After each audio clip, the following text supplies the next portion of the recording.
Greetings, everyone, and welcome to another edition of Lesser Known But Awesome Heroes.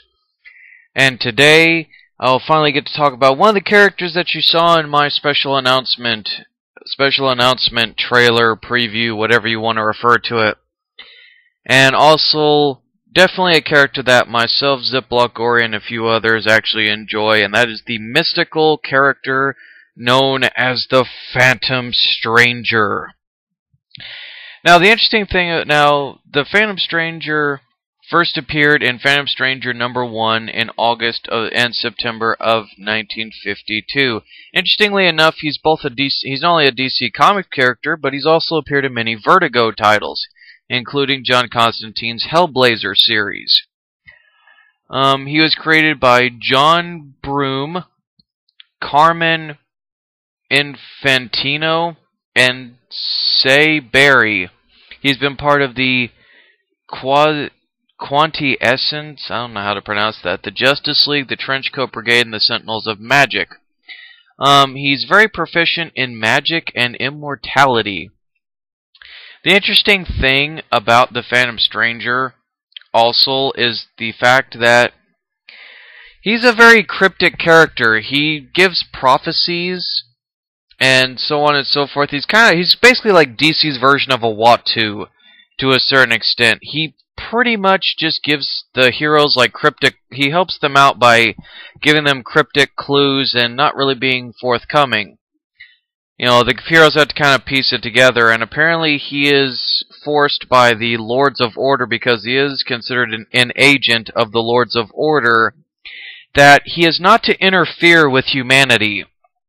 However, much like a Watu, the Phantom Stranger tends to ignore this and actually try to be proactive in helping the cosmic balance of the universe as much as he can.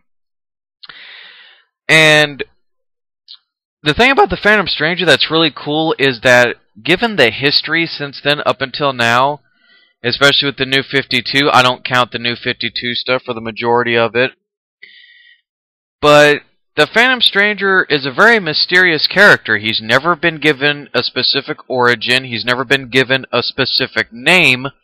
He's just always kind of a character that's been there, if that makes any sense. He's just been there. He's just a character that is always kind of in the background.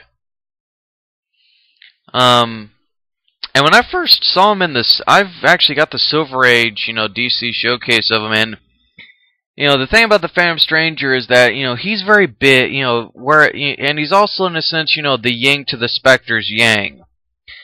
Like, this guy is not afraid to confront even the Spectre. And unlike the Spectre, he doesn't judge humanity all that harshly. He believes that evil people do evil things, but he also believes that some people, especially if given a chance to reform and that they want to reform, that they more than deserve a second chance. And this has caused him and the Spectre to butt heads many times in the comics. Now, let's get into it, shall we? Now, I'm not going to go through the publication series and all that, because that's kind of irrelevant to me. I'm going to get into the straight logistical facts here. Okay, now for his origin, they have given 4 possible origins. One was that he was a fallen angel who sided with neither heaven nor hell, and that he was condemned to walk earth all by himself. And he was considered a fallen one. Now,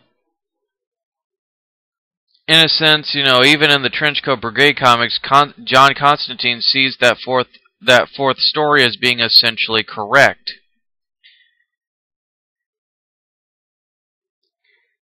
And that a second origin was that there was a storyline called The Wandering Jew, where apparently he was a man named Isaac who had a wife Rebecca and a son, and that during the time that Jesus was born, and that King Herod had basically wanted every single male child killed, Isaac and his family were slaughtered. Isaac's family was slaughtered, and being angry with Jesus for over 30 years, that Isaac, allegedly the Phantom Stranger, had actually paid a Roman guard so that he could actually use the spear, the spear that would become the spear of destiny, the spear that, pierced, Christ's side.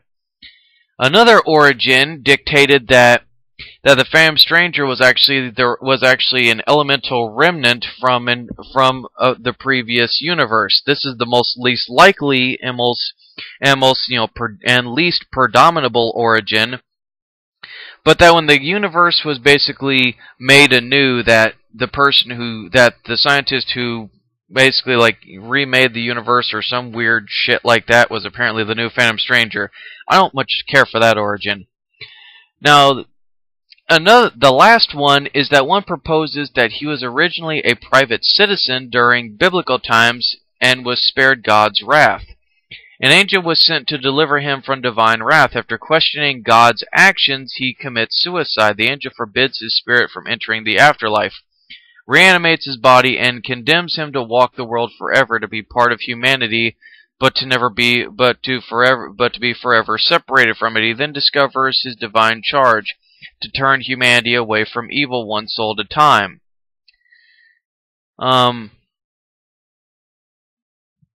Yeah.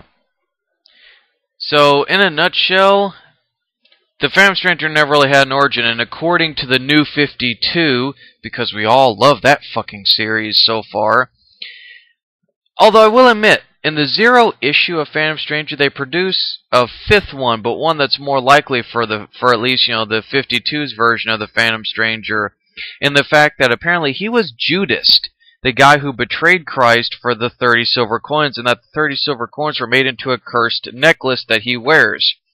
And for every time that he tries to do some good to help somebody out, he ends up inadvertently, by some weird karmatic sense, that person is betrayed by him, and 1 coin drops from the necklace. I'm intrigued by that, but I also at the same time don't like it.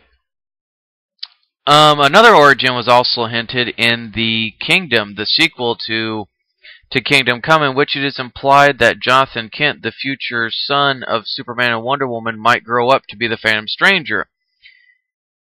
This is tied to some of his abilities into the hyper-time concept, saying that he had the innate ability to enter alternate timelines and to exist in the spaces between them. However, the story was ultimately revealed to be a red herring, i.e. not true. The character in question had been deliberately drawn in shadows to suggest that he was the stranger, but when Wonder Woman finally saw his face, she said that she now recognized he was not the stranger. Yet another story would enact that, oh yeah, the stranger is the father of all magic, the first human ever to wield arcanic forces through his medallion, which had been stolen from extra-dimensional Lovecraftian deities. He is seen and he's also been seen as a servant of the Lords of Order in the 9th Age of Magic, at least. However, this would somehow be unrelated to his deal. Yeah.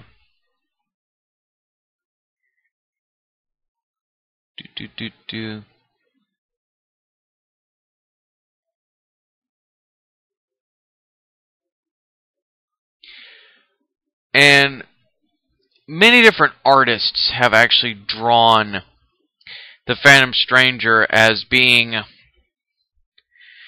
Yeah, many different artists actually portray the Stranger as...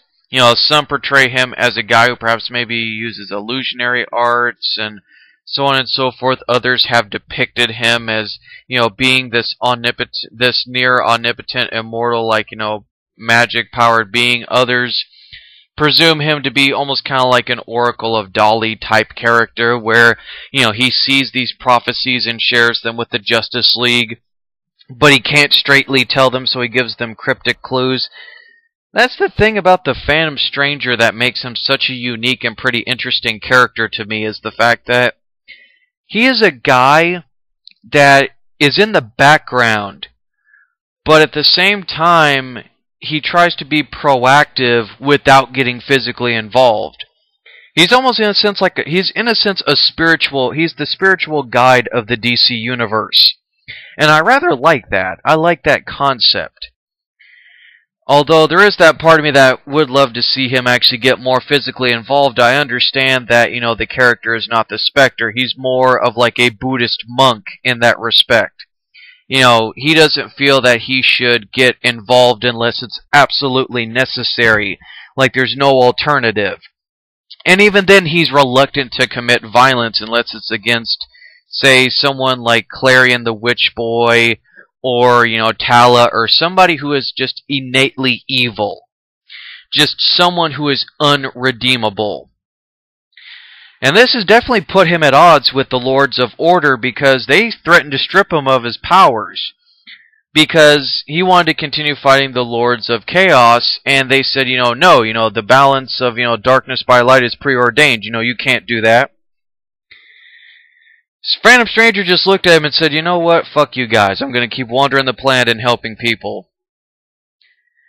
So, that's pretty much it, guys. That's the Phantom Stranger's origins, however random and rambling that may sound. But, on to the next one as always.